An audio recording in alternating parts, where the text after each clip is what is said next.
A 10 y 18 avanzamos 23:05, presentamos lo próximo que es presentarles a algunos de los estudiantes de FAMAF que representarán al país en el Mundial de Programación.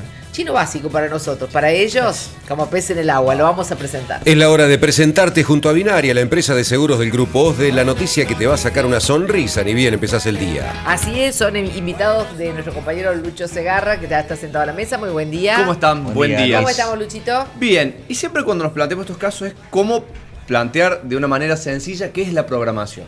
Bueno, exacto. Estamos rodeados de computadoras, de celulares, tablets, notebooks. Cada proceso que corre ahí adentro es la resolución de un problema, la resolución de una situación cotidiana. Esa resolución de una situación cotidiana se logra a través de programación. Se programa una solución para ello a través de un lenguaje que interprete la computadora. Los invitados son Luis Ferroni, que levantará la mano, es usted, buen día, estudiante de FAMAF, y Matías Huniken, también estudiante de FAMAF. Buen día. Bienvenidos los dos. Muchas gracias. Ambos son alumnos de Ciencias de la Computación de FAMAF. En el caso de Luis también se acaba de recibir en la carrera de Matemática, la licenciatura en Matemática del FAMAF, con promedio de 10. Un detalle Tocalo. ¿Vos tenés promedio de 10? Sí. ¿Cómo? Así como me ves. ¿Cómo? Así. ¿Cómo va a tener 10? Promedio. ¿Cómo se logra eso? Bueno, Promedio Es de como 10. tener a los chicos de Big Bang Irrespetuoso. Una mente claro. brillante. Qué irrespeto. O sea, te sacaste igual todos 10. yo a Sí, la negro. gente que me conoce le digo que bueno, al menos en cuanto al promedio de 10, mucha gente me dice qué admiración, qué orgullo. Y yo les digo, bueno, si me quieren admirar es por las razones equivocadas. Admírenme porque me sé todas las letras de Chayanne, les digo yo. Qué confesión. Qué personaje. Totalmente. Qué personaje. ¿Nunca sacaste un 9? Provócame. Y si me hubiesen sacado 9. No, porque por ahí te promedian para arriba, no lo sé. es bueno, Ahí no es se una redondea pregunta. nada. Es 10. Y más matemática que... Claro. ¿Es 10? O sea, para tener promedio de 10 ¿Es tenés que tener 10 todos o 10. 10? Sí, Tan exacta es la Pero matemática. vos querías siempre sacarte 10 o es muy fácil a ver, sacarte 10. Sos muy pasa que nerd. Esa sería la La palabra. realidad es que yo soy un tipo súper indisciplinado, soy la antítesis de lo que la gente se imagina como el estudiante dedicado que tiene ese promedio. Para mí, de hecho, bueno, es como que yo siempre reconocí que fue una falencia mía el no combinar el hecho de que sentía mucha pasión estudiando con el hecho de dedicarle tiempo, digamos. Y bueno, la realidad es que se fue dando bastante naturalmente al punto de que, al principio es como que costaba, sobre todo en los primeros años, pero después le agarré la mano al training de estudio, encontré métodos que a mí me servían mucho, encontré cómo organizar mi tiempo y además también el apoyo de mi familia, el hecho de no tuviera que trabajar, etcétera, me permitió, digamos, dedicarme casi exclusivamente a la facultad, digamos. Pero, Luis Ferroni, las cosas que me estás diciendo son cosas que tienen la mayoría de los estudiantes, o muchos estudiantes, o sea, facilidades, posibilidades de método, facilidades de acceso a los libros, etcétera, etcétera, y muchos se pasan años para terminar una carrera y se vuelven crónicos. O sea que no es condición. Ahí hay algo excepcional, evidentemente, que puede ser que le encontraste la vuelta, puede ser la cabeza, los genes que tenés. ¿O pero será que escuchar Chayanne trae eso? También. Sí, escuchen Chayanne, sí, por favor. 10 tiene de promedio, 10. Pero, 10. qué sé yo, a mí, bueno, cuando te agradezco mucho las palabras muy gentiles, la verdad es que yo pienso que en algún sentido el secreto es simplemente algo bastante medio trillado incluso, que es el tratar de ser consciente tanto de las limitaciones como de las capacidades de uno. En mi caso yo me daba cuenta que era muy indisciplinado y también me daba cuenta que tenía cierta facilidad. Entonces sobre esas dos cosas traté de trabajar y la carrera medio que empezó a hacerse, diría sola, pero también confieso que yo tuve que poner a mi parte, ¿no? Sí, claro. Y Sí, bueno, la realidad es que se fueron dando las cosas naturalmente. En el proceso mucha gente, tanto compañeros como profesores, fueron de vital importancia para que eso se diera así. Y bueno, en ese sentido incluso la competencia de programación a mí me abrió mucho la cabeza en términos de aprender a pensar de otra forma. Y yo diría que en los últimos años incluso la carrera fue complementada de una forma absoluta por estas cosas periféricas, y al punto yo diría que yo me siento en algún punto más orgulloso o más satisfecho con el hecho de que en la competencia de programación aprendí quizás más y mejor que durante la carrera, donde uno está como muy ligado a los libros y a rendir exámenes, digamos. Bien, señor Huniken, ¿cómo es el tema de la competencia de programación? Ustedes primero pasaron una ronda local Claro. para luego ser representantes argentinos al Mundial. Sí, la competencia consta de 2 instancias previas. la primera a nivel nacional, que nosotros competimos y salimos primeros a nivel país. Y después, si te va bien en esa, clasificas a una instancia regional que es de todo Sudamérica Sur, que comprende Bolivia, Perú, Chile, Uruguay, Paraguay y Argentina. Y bueno, ahí ya los primeros 3 o 4 equipos clasifican a la instancia mundial, que es la que se hace ahora. Y ahí también salieron primeros, por cierto. Ahí también salimos ¿Y primeros. qué temática programan ustedes? ¿O qué tipo de cosas programan? Sí, no es enfocado, digamos, a resolver problemas reales o a desarrollar, digamos, por ejemplo, una aplicación o ese tipo de cosas, sino que es como la programación en su estado más puro, en desarrollar algoritmos que resuelvan algún problema específico. Lo que evalúan es la resolución del problema propiamente dicho que se plantea ahí.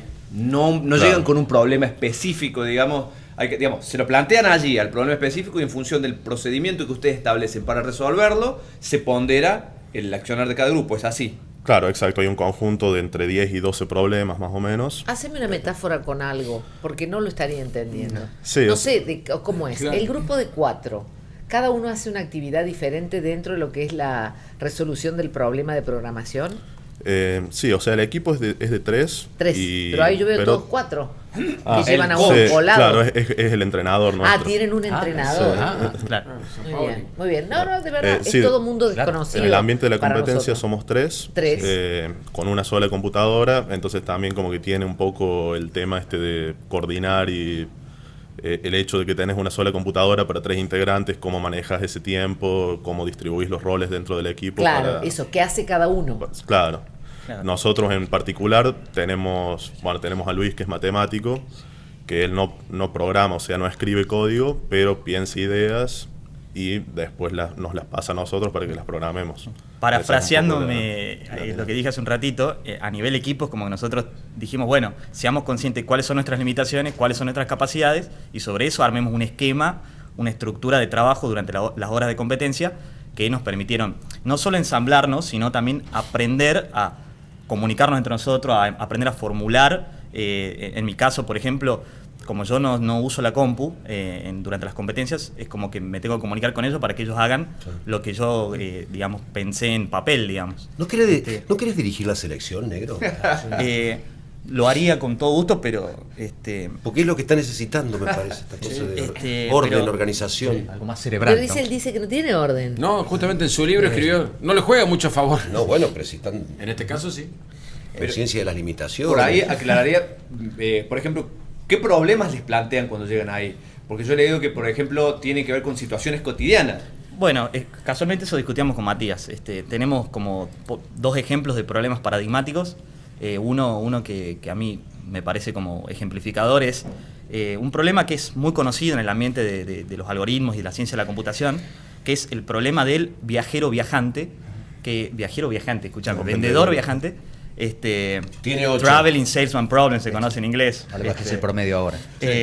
Bueno, y la realidad es que este problema dice, por ejemplo, imagínate que vos sos un vendedor que quiere vender su producto en muchas ciudades, pero quiere gastar la menor nafta posible moviéndose de una ciudad a la otra.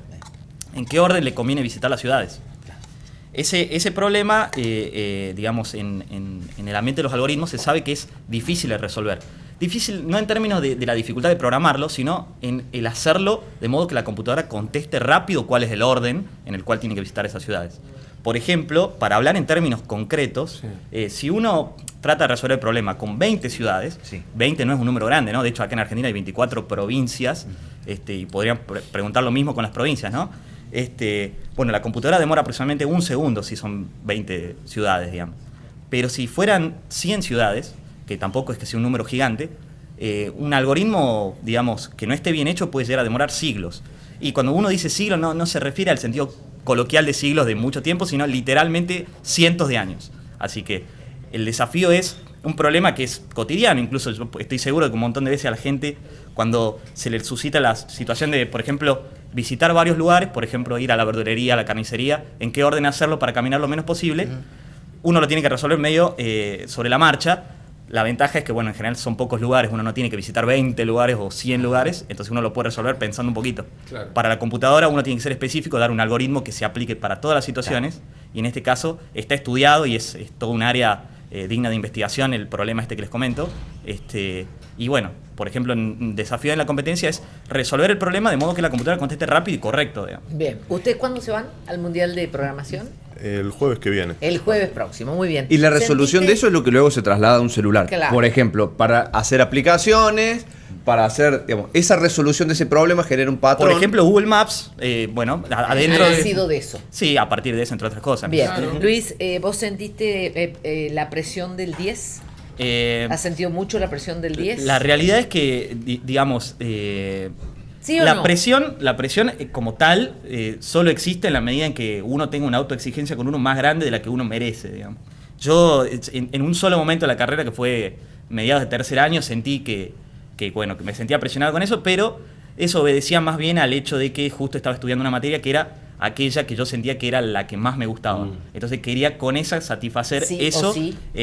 Claro. Y- Pero y el resto bullying de la carrera... o acoso de, No, de para los nada, compañeros? para nada. Es más, como, no sé, yo creo que por suerte para mí es como que siempre fue muy fácil comunicarme con la gente y en ese sentido es como que incluso si se diera una situación así, yo creo que tendría, no sé, demasiada verborragia para con el eventual acosador y me lo sacaría de encima. ¿Cuántos años tenés? 24. 24. Bien. Estupendo. El chico 10 de Sí, la, sí, de sí, la universidad. tengo una prueba, a ver si es cierto. 10 Epa, en toda epa, su carrera. 10, epa. 10. No, Dale. nos tiene impactados. Sí, sí, porque sí, la mayoría de nosotros, que es muy de las ciencias sociales, Sí. frente a la matemática, Sí, tal tenemos cual. Nos rendimos, terror. sí, claro. Sentimos pánico, sí. Sentimos pánico. Quedamos Aparte, acá- frente Entonces, al 10. No nos tengas miedo, no te vamos a competir. Frente al conocimiento no tengas mensurable. miedo. No seremos nosotros quienes No. hagan tambalear tu pedestal. Claro. Hay una sola persona en el mundo a la que le tengo miedo. ¿No? ¿A quién? Sí. No, un profesor muy querido que se llama Demetrio. Por eso, Sí, muy por eso el exigente. nombre del grupo. Tal Gracias cual. Demetrio es el Exacto. nombre con el que van a El nombre de nuestro equipo es participar. Gracias Demetrio fíjate y bueno. ¿El Es profesor- un miedo ¿El respetuoso. profesor ¿no? existe? Sí, por supuesto. ¿Existe en la universidad? Sí, ¿Y exactamente, quién es? profesor ¿Demetrio? Demetrio Vilela, profesor de la materia de lenguajes formales, materia que hoy a la tarde tengo que cursar. Saludo grande a Demetrio. Un saludo Claro. para Demetrio. Hacemos gancho. Déjame que te dé- Te hacemos gancho. Déjame que te dé un datito más, porque de estos mundiales de programación, que parece abstracto, por ejemplo, van las grandes empresas a hacer scouting. Claro. Entonces, por A ejemplo, cazar talentos. Matías, podemos decir que en breve te vas a incorporar a una de las más grandes empresas de tecnología. Y el coach, Martín, está en una pasantía en Google, por ejemplo, también. En Montreal, O sí. sea que las empresas Montreal. van allí a buscar talento también Está bien. a los mundiales de programación, justamente. Bien.